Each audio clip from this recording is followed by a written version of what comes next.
사람의 몸 100%뿐만 아니라 실제 하나님의 본질을 가지고 계신 분이라는 것이죠.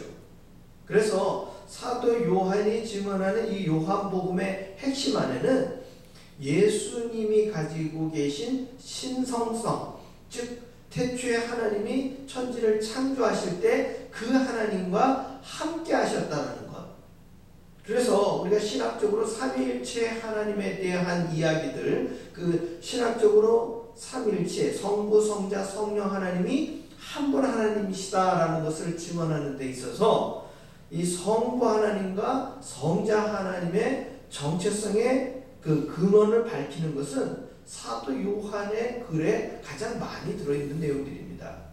따라서 오늘 우리 태초에 말씀이 계시니라. 이 말씀이 하나님과 함께 계셨으니 이 말씀은 곧 하나님이시니라 라는 이 요한복음 1장 1절, 즉 요한복음 전체를 열게 되어지는 가장 초입에, 가장 서두에 요한은 유대 공동체 사람들은 모세오경 중에 첫 번째 책이었던 창세기의 내용을 거의 다 알고 있었던 사람들이에요. 사실 우리 21세기에 예수를 믿고 있는 많은 그리스도인들도 모세오경을 다 알고 있지는 못할지라도 우리가 창세기 1장 1절에 태초에 하나님이 천지를 창조하시니라 라는 이러한 구절들은 우리가 외우지는 않더라도 익히 알고는 있습니다. 따라서 이 창세기 1장 1절에 들어있는 이 내용을 지금 요한은 정확하게 병행구처럼 인용을 하여서 그 내용과 흡사하게 오늘 요한복음 1장 1절을 많은 사람들이 제시하고 있는 것이죠. 다시 한번 봉독해 드립니다. 태초에 말씀이 계시니라. 이 말씀이 하나님과 함께 계셨으니 이 말씀은 곧 하나님이시니라. 그가 태초에 하나님과 함께 계셨고 만물이 그로 말미암아 지은 바 되었으니 지은 것이 하나도 그가 없이는 된 것이 없느니라. 하나님께서 태초에 천지를 창조하실 때 말씀으로 창조하셨는데 요한은 이 말씀이 육신이 되어 이 땅에 오신 분이 예수님이시고 그 예수님이 바로 하나님과 같은 하나님이시다라는 것을 오늘 요한복음 1장 1절로 3절에 나와 있는 내용으로 정확하게 예수님의 정체성을 증언하고 있는 것이죠. 따라서 우리가 사람의 몸으로 오셔서 배고픔도 가지고 계시고 때로는 피곤하셔서 주무시기도 하시고 또 사람들과 함께 그 희로애락을 경험하셨던 인자 예수님, 즉 사람의 아들인 예수님에 대한 이 증언, 이 증거도 중요하지만 한 발 더 나아가 근원적으로 바로 그 예수님이 태초에 하나님이 천지를 창조하실 때 그 하나님과 함께 계셨던 하나님이시고 하나님이 말씀으로 창조하신 그 세계가 말씀만 하셨을 때 우리 눈앞에 나타나신 것은 그 말씀이 단순히 문자나 언어에 국한된 것이 아니라 실제 모든 것을 실제화시킬 수 있는 능력이 그 안에 있는 것임을 요한은 증거하고 있다는 것입니다. 따라서 그 말씀 안에 생명이 있음을 우리는 이해해야 한다는 것이죠. 요한은 이 생명에 대해서 병행구로 지금 어떤 비유를 들고 있느냐? 그 생명이 빛이라고 이야기합니다. 그래서 4절에 보게 되어지면 그 안에 생명이 있었으니 이 생명은 사람들의 빛이라 이렇게 증언하고 있죠. 하나님이 창조하신 창조물들 가운데 네 번째 날 해와 달과 별들을 창조하셨어요. 그래서 우리는 오늘도 고개를 들면 하늘에 태양이 떠 있습니다. 이 태양빛으로 많은 생물들에게 에너지를 공급하고 있는데요. 그것은 태초에 하나님이 창조하신 이래로 태양이 소멸되지 않는 이상 이 에너지는 지속적으로 공급이 되고 있습니다. 우리가 현실에서도 이 태양 에너지를 통해서 이용되어지는 게 참 많아요. 가장 대표적인 게 뭐냐면 우리 눈에 직접 보이지 않더라도 지금 우주 바깥에 떠 있는 우주 스테이션, 수많은 인공위성들, 그리고 탐사 위선으로 보내어지는 이런 탐사 로켓들이 대부분 지구를 벗어날 때에는 이 연료를 사용하지만 대기권 바깥으로 벗어난 이후로는 그 모든 기계들이 태양열 전지판을 열어가지고 우주에서 전달되어지는 이 태양 에너지를 통해서 모든 에너지를 공급받고 있다는 것이죠. 우리가 사람이 만든 이러한 기기들 뿐만 아니라 우리가 조금만 눈을 들어서 바깥을 보게 되어지면 동물뿐만 아니라 이 땅에 존재하는 모든 식물들은 그 자라나는 근원의 에너지가 바로 태양에 있음을 우리는 잘 알고 있습니다. 그래서 많은 열매나 혹은 많은 에너지를 만들어내는 이 광합성이라는 것은 바로 이 태양 에너지가 주는 것을 식물들이 자기들이 성장할 수 있는 에너지로 변화시키는 부분들을 이야기하는 것이죠. 따라서 이 땅에는 사람들뿐만 아니라 모든 동식물, 하나님이 만드신 천지만물은 그 대다수의 에너지를 어디에서 공급받고 있느냐? 바로 태양 에너지라는 거예요. 그래서 눈에 보이는 태양빛을 통해서도 우리가 에너지를 공급받고 있지만 예수님을 빛이라고 했을 때에는 단순히 이 열과 빛 에너지만 있는 것이 아니라 거기서 한 발 더 나아가 예수님이 요한복음 14장 6절에서 요한을 통해서 증거하신 것처럼 나는 길이요 진리요 생명이니 나로 말미암지 않고는 아버지께로 갈 자가 없느니라 라고 말씀하신 것처럼 우리 예수님은 본질상 진리라는 것이죠. 그래서 물리적인 에너지만 있는 것이 아니라 우리 사람들이 가지고 있는 모든 이성과 지성을 비추는 진리의 빛이 이 말씀 속에서 이 말씀을 믿고 순종하는 자들에게 모두에게 전달되어지는 놀라운 능력이 이 말씀 안에 들어있다는 것입니다. 그래서 이것을 요한은 이렇게 증거하는 것이죠. 태초에 하나님이 천지를 창조하실 때 말씀으로 창조하셨고 그 말씀이 우리 예수님으로 이 땅에 오신 것이고 그 예수님이 전하시는 말씀에는 생명이 있고 그 생명이 진리의 빛으로 그 말씀을 듣는 모든 사람의 이성과 지성 그리고 마음과 영혼을 비추는 진리의 빛이라는 것을 요한은 증거하고 있다는 것입니다.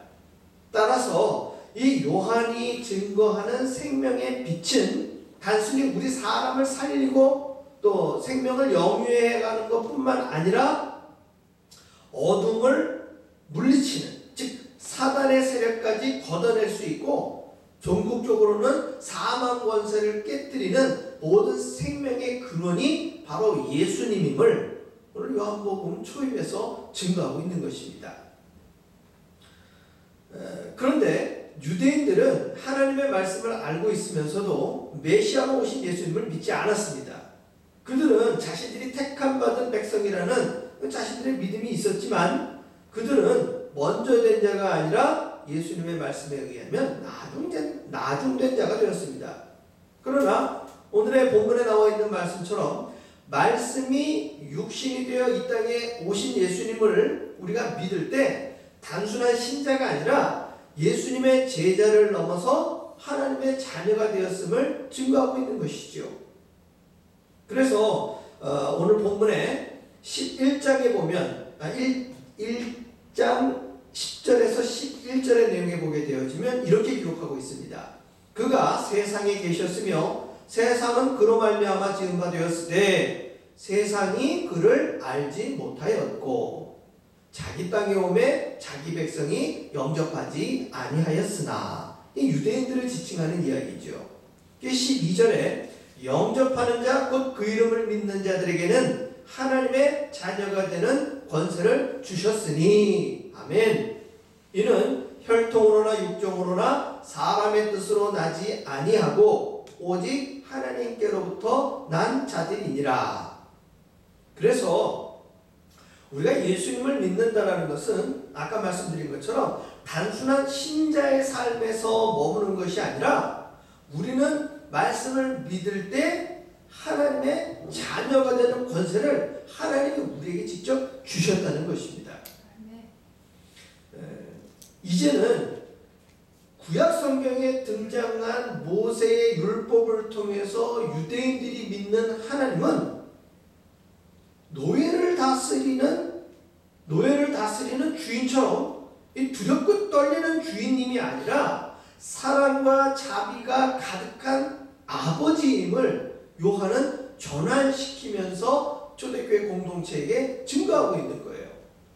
따라서 같은 말씀을 믿고 제사를 드리고 예배를 드리지만 모세의 율법을 근간으로 하는 그 믿음을 가지고 하나님께 제사 드리는 마음가짐과 사도 요한이 전달하고 있는 사랑의 하나님에 대한 증언을 우리가 믿고 하나님의 자녀로서 예배를 드리는 것은 이 마음가짐과 방향성이 완전히 다르다는 것입니다. 따라서 두렵고 떨리는 주인, 잘못하면 징계를 내리고 잘하면 복을 주시는 권선징악의 하나님이 아니라 사랑이 충만하신, 이것은 전환의 의미보다는 우리 하나님의 본질의 실제성을 요한이 다시 한번 가르치고 있는 것이고, 그 가르침은 바로 예수님의 가르침에 근원을 두고 있다는 것입니다. 말씀이 육신이 되어 우리 가운데 거하심에 그의 영광을 보니 아버지의 독생자의 영광이요 은혜와 진리가 충만하더라.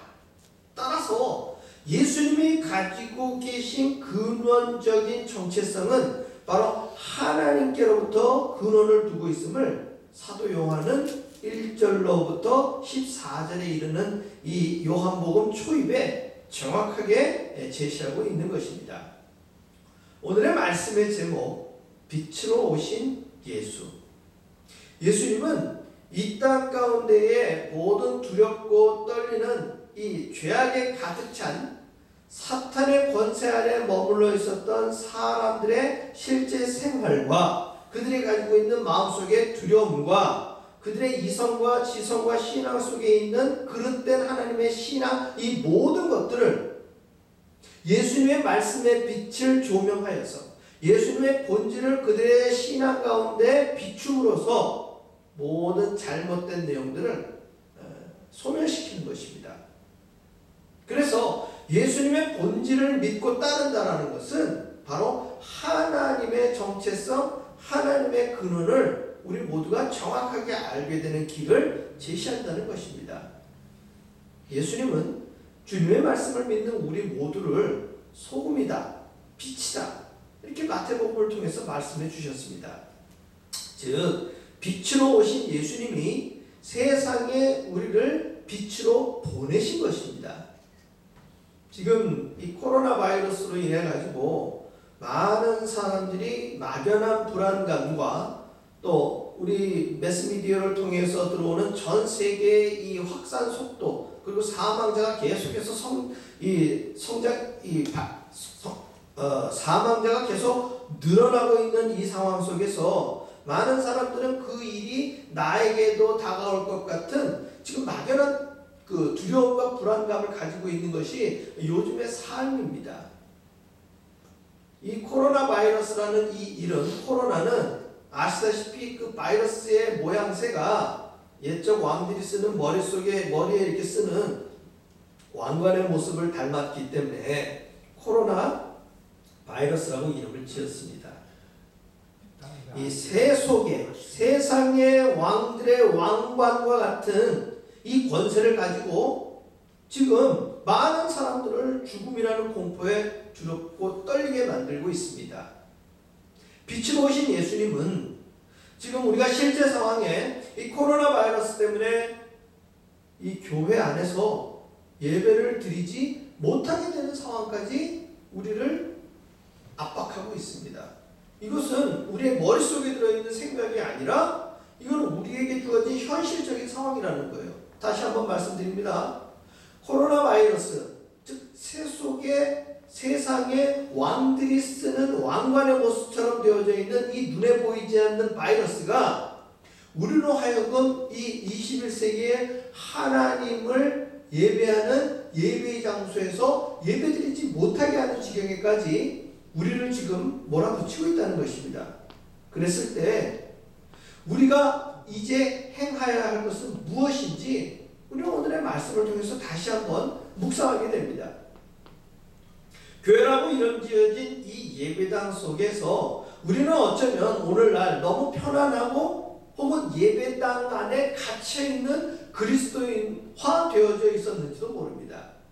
즉 교회 안의 신자인지는 몰랐지만 교회 바깥에서는 구별되지 않은 세상 사람들과 함께 더불어 그냥 그렇게 살아가고 있는 사람들의 모습을 어쩌면 우리 하나님은 마음 아파하고 계셨는지 모릅니다. 결국 지금 코로나 바이러스로 인해서 우리가 교회 안이 아니라 교회 바깥에서 우리가 예배를 드리는 이 상황 속에 우리는 어떻게 하나님 앞에 예배드리는 하나님의 자녀된 삶을 살 것인가, 여기에 대해서 주목할 때입니다.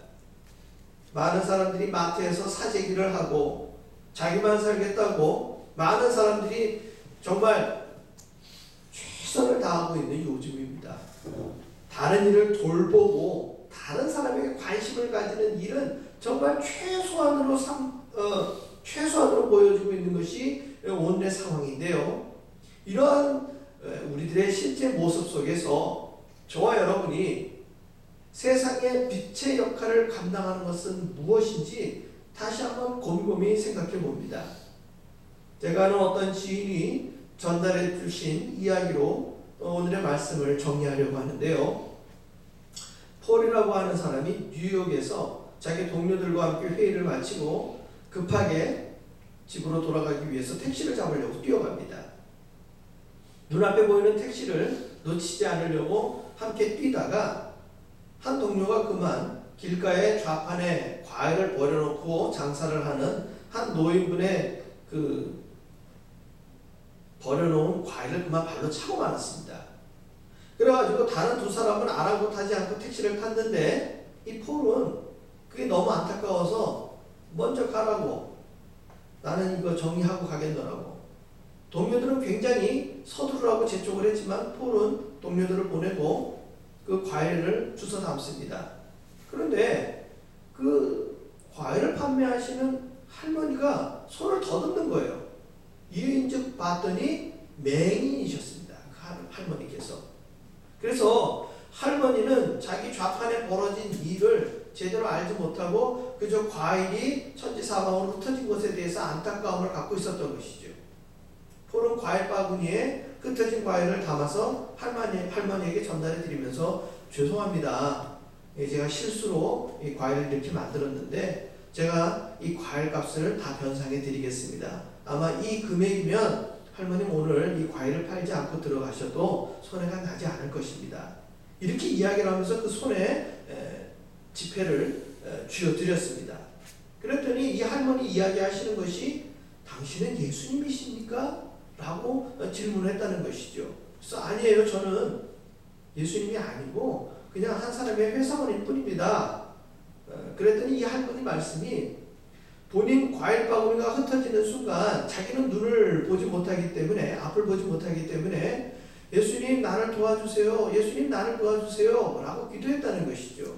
그런데 그 기도가 끝나자마자 폴이 그런 도움을 주었고 그 손에 그 지폐를 쥐어줬을 때 앞을 보지 못했던 이 맹인 노인은 폴이 흡사 예수님같이 느껴졌다는 것입니다. 비록 비행기도 놓치고 그날 집으로 돌아가지 못한 폴은 다시 한번 호텔에 하룻밤 더 머물게 되면서 자신에게 주어진 이 시간들의 사건들을 다시 곰곰이 묵상하면서 과연 신자였던 내가 다른 이에게 이와 같이 예수님과 같은 삶의 모습을 보인 적이 있었는가, 다시 한번 곰곰이 묵상했다는 것이 전달해 준 지인의 이야기였습니다. 사랑하는 성도 여러분, 우리에게 주어진 시간 속에 우리가 할 수 있는 일 생각보다 적습니다. 지금 자가격리 상태에서 최소한의 행동 반경만 있지만 우리가 조금만 눈을 들어서 우리 주변을 돌아본다면 얼마든지 우리는 이러한 어렵고 힘든 시기에서 나만 사는 것이 아니라, 우리 가정만 사는 것이 아니라 우리 주변의 이웃들에게 좀 더 넓은 의미의 예수님과 같은 사랑의 모습을 행할 수 있는 그러한 기회가 더 많이 열려 있을 줄로 믿습니다.